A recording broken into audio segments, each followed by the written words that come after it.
कल्याण हो आपण मान सबू बुद्धपुत पवित्र भाव कालातिपात कर आज मु जड़े पिला को पठेली आश्रम मौसा मौसी क्षीर आने जो क्षीर आनी जा भितर जो पात्र से नहीं क्षीर वाला पाखक ना से क्षीर वाला देखला से पात्र रे बलिया लगी आ क्षीरटा तार ढालीदेला हेले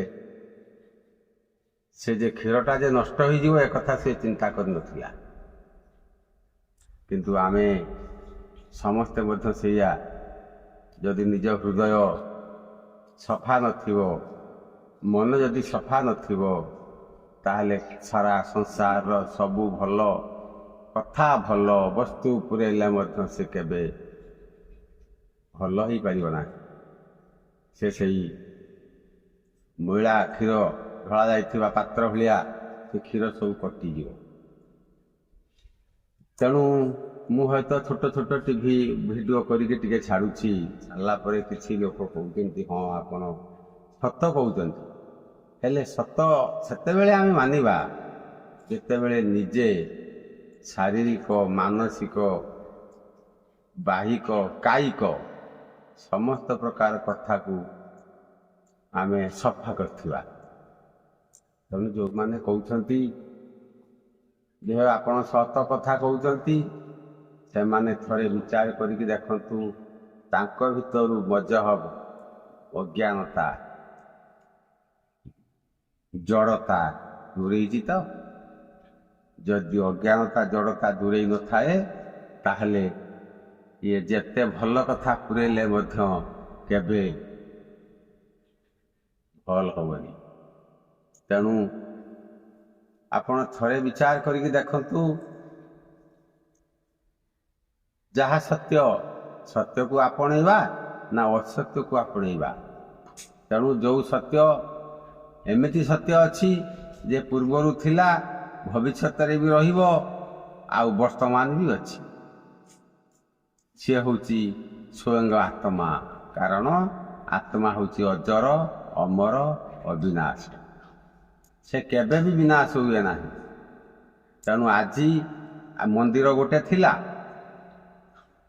हयतो 10 वर्ष पूर्व एठी मंदिर नथिला 10 वर्ष आगु को से मंदिर कुआडे लोप हो आज एठी गोटे ठाकुर पूजा होउथिला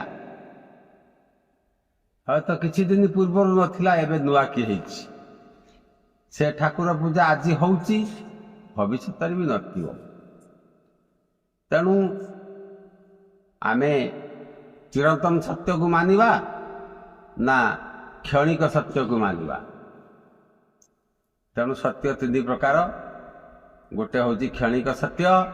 आ गोटे आपेक्षिक सत्य आ गोटे हूँ चिरंतन सत्य जहाँ चिरंतन से ही धर्म जहाँ चिरंतन ताकू जानिबा ही धर्म तेणु ये क्षणिक आपेक्षिक एठी 10 वर्ष भितर गोटे मंदिर थिला किंतु ता पूर्व तो नथिला तेणु ये जो मन भितर मंदिर ठाकुर भगवान ईश्वर मन भितर पुरेबा ही होची अज्ञानता केवल मुँह को जानी जीवा दरकार मुँह होची सही मु अहं ब्रह्मास्मि आत्मा मु स्वयं आत्मा मो भितर आत्मा नहीं मु स्वयं आत्मा मु हूँ ब्रह्म सारा संसार समस्त सबू जीव ही ब्रह्म सारा संसार सबू मनीष ही ब्रह्म समस्ते सारा खलिदं ब्रह्म समस्त मूल ही ब्रह्म अच्छी हेले ब्रह्म रही कौटी प्रत्येक हृदय भितर अच्छी जो हृदय अच्छी सेठी ईश्वर बास करती स्वयं से ईश्वर तेणु तुम्हें ब्रह्म मु भी ब्रह्म से ब्रह्म तेणु ये जेते चलती बाला ଇଏ ସବୁ ହେଉଛନ୍ତି ବ୍ରହ୍ମ। ଆଉ ନିଷ୍ପ୍ରାଣ ହେଉଛି ଯେ ଜଡ଼, କାଠ, ମଲା କାଠ, ପଥର, ମାଟି, ଗୋଡ଼ି, ଏଗୁଡ଼ାକ ସବୁ ଜଡ଼ତା। ତେଣୁ ସେଇ ଜଡ଼ ଜ୍ଞାନକୁ ଛାଡ଼ିକି ଯେପର୍ଯ୍ୟନ୍ତ ଇଏ ମଣିଷ ଆତ୍ମଜ୍ଞାନ ଆପଣେଇ ନାହିଁ, ତେଣୁ ଦୁଃଖ ହିଁ ପାଇବ। କାରଣ ଜଡ଼ ଜ୍ଞାନକୁ ଆପଣେଇବା ରୋଗର କାରଣ। ଯେତେ ଜୋରରେ ଜଡ଼ ଜ୍ଞାନକୁ ମଣିଷ ଆପଣେଇଛି ସେତେ ରୋଗ ତା ପାଖରେ ପହଞ୍ଚିଛି। କେହି ରୋଗ, ଅଶାନ୍ତି ପହଞ୍ଚିଛି, ଦୁଃଖ ପହଞ୍ଚିଛି, କଳୁଷିତତା ପହଞ୍ଚିଛି।